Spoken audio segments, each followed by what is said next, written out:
President, distinguished colleagues, this is the report on a bill for an act to amend the Companies and Allied Matters Act 1990, Cap C20 LFN 2004, to provide for the incorporation of companies, registration of business names, together with incorporation of trustees of certain communities, bodies, associations, and incidental matters, SB 355, and a bill for the establishment of State Corporate Affairs Commission for registration of business names and for other matters connected therewith.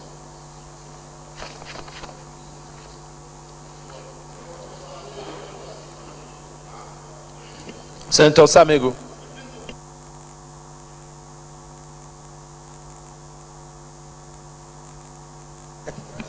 Thank you, Mr. President. Senator Sam Egu, I represent Ebonyi Senatorial District.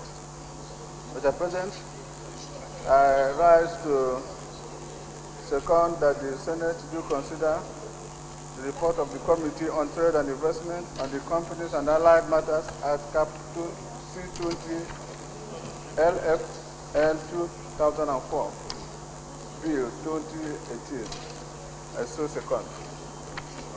Distinguished colleagues, those in favor that the Senate do consider the report of the Committee on Trade and Investment on Company and Allied Matters Act Cap C20 LFN 2004, Repeal and Enactment Act Bill 2018 SB 355. Those in favor say aye. Those against say nay. The ayes have it. Senator Yusuf. Thank you, Mr. President.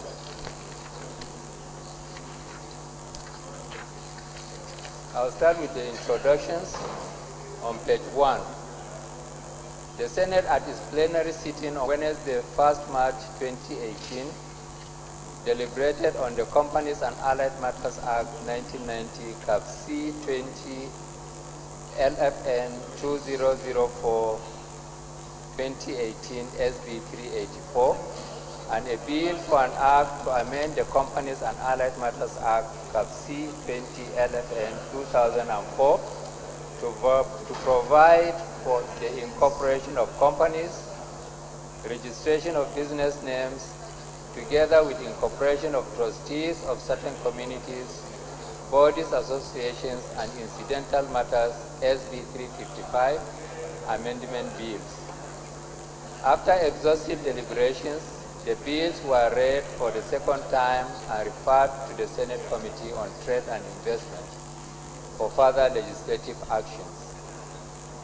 It should be stressed that the two bills, even though were sponsored by different sponsors, seek to amend the Companies and Allied Matters Act 1990 with the overall intent of streamlining the Act in line with global best practices and to address existing shortcomings experienced in the course of implementing the ex-ante law. It is pertinent to state also that the committee, having observed the similarities of the bills, resolved to harmonize them accordingly. 2. Methodology. The committee adopted the following methodology in the course of its assignment to wit. 1. Conduct public hearing in order to collect stakeholders' view on the proposed legislation. Page 2. 2. To engage technical advisory committee made up of critical professionals and stakeholders to ensure a more robust deliberation. 3. Considerations of the bill, clause by clause. And 4. Consider any other matter that will assist the committee in the discharge of its functions. 3. Public hearing. In line with the committee's resolution, the public hearing was conducted on Wednesday, 7 February 2018. Stakeholders and members of the public who were present at the hearing made far-reaching and in-depth presentations in support of the bill. In their presentations, they canvassed vigorously the need for the Senate to pass the bill into law because of its laudable objectives. Number 4, legislative summary. For the avoidance of doubt, it is opposite to stress it is opposite to stress here that two bills with SB 355 and SB 384 seeking to amend the Companies and Allied Matters Act 1990 were referred to this committee consecutively. The committee, in the course of its considering them, observed that the two bills deal with the same subject matter, albeit different drafting styles with closely related legislative intents. It is our concerted view, therefore, that the intendment of the bills be harmonized. Mr. President, distinguished senators, I wish to state here that in the course of the public hearing, stakeholders canvassed that since the enactment of the Companies and Allied Matters Act in 1990, a lot of issues have emerged, which require a comprehensive review of the extant act to encompass innovative trends that will reposition this very important sector of our economy. There is also a consensus among stakeholders that the act be repealed and reenacted. The committee therefore considered the comprehensive amendments sought by the provisions of the bill and the further inputs made on it by stakeholders during the public hearing, and observed that the contemplation to repeal the extant act is legislative expedient. Accordingly, the committee resolved to propose the repeal of the act and reenact it to conform to global best practices. This resolution is within the mandate of the committee in line with the provisions of Order 82 of the Senate Standing Orders 2015 as amended. Furthermore, the proposed reenactment bill has 871 clauses and 15 schedules. The new innovative clauses in the proposed reenactment bill are as follows. A. Chapter 27, Netting Provision, clauses 719 to 722. B. Limited Partnership clauses 796 to 807. And 3. Administrative provisions resolving insolvency, clauses 444 to 550. The repeal of the Act will no doubt address the inherent deficiencies in the existing Act and create a more robust legislative framework to register and regulate businesses and allied matters in Nigeria for the growth of the economy.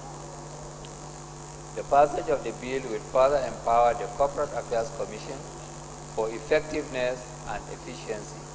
Highlighted below are some of the salient innovative features of the reenactment bill being proposed by the committee for the approval of this distinguished Senate. Number 1, single-member companies. This is the first time a provision such as this has been introduced in Nigeria. The provision makes it possible for a single person to form a private company. This provision is consistent with what is obtainable in several other progressive economies, such as United Kingdom, India, and Singapore. Number 2, limited liability partnerships. A new form of legal entity known as limited liability partnership was introduced in this bill. The essential feature of a limited liability partnership is that it combines the organizational flexibility and tax status of a partnership with limited liability for its members. Number 3, financial assistance. With this provision, companies will now be permitted to provide financial assistance to their shareholders. The current position is that a company and its subsidiaries are prohibited from giving gifts, loans, indemnities, credit, and other assistance for the purpose of aiding a person to purchase the company's shares, where such financial assistance will result in a reduction in the net assets of the company or result in the company having no assets. The proposed bill reflects a market-friendly advancement from the current position. It also provides companies chances of attracting much-needed investment, since there are now provisions in the bill which enable the shareholders or potential shareholders have access to funds within the certain parameters, which in turn enable them invest in such companies. Number 4, reduction in the share capital. This has been introduced to ease the process of doing business by a process through which a company can reduce its share capital by enabling private companies to reduce share capital of such companies if a special resolution to that effect is passed, without the added burden of applying to court for a confirmation of the reduction. Number 5, resolving insolvency. The bill introduces a company rescue and insolvency legal regime which is not focused on a company's demise, but on rescuing companies from insolvency through inclusion of an insolvency framework. An effective insolvency regime in Nigeria has a dual aim, such as to save viable businesses and to ensure that non-viable businesses can quickly exit the market, allowing deployment of assets to more productive firms. It will see to the following benefits, such as lower cost of credit, increased access and availability of credit, improved creditor recovery, strengthened job presentation through reorganization and business rescue, promotion of entrepreneurship and other benefits for small businesses. Number 6, company secretary. The provision seeks to further ease the regulatory burden of companies by making provisions which limit the requirement to appoint a company secretary to public companies, thereby making it optional for small companies and companies with one shareholder among others. Page 5, recommendation. The Senate Committee on Trade and Investment, having considered this bill and taken into account the laudable objectives of the bill, hereby recommends as follows: that the Senate do consider and pass the Companies and Allied Matters Act 1990 repeal and enactment Bill 2018 as proposed. Conclusion. The committee, led by the distinguished Senator Sabo N. Mohammed, would like to use this medium to thank the Senate for giving the members the opportunity to serve this capacity. Thank you.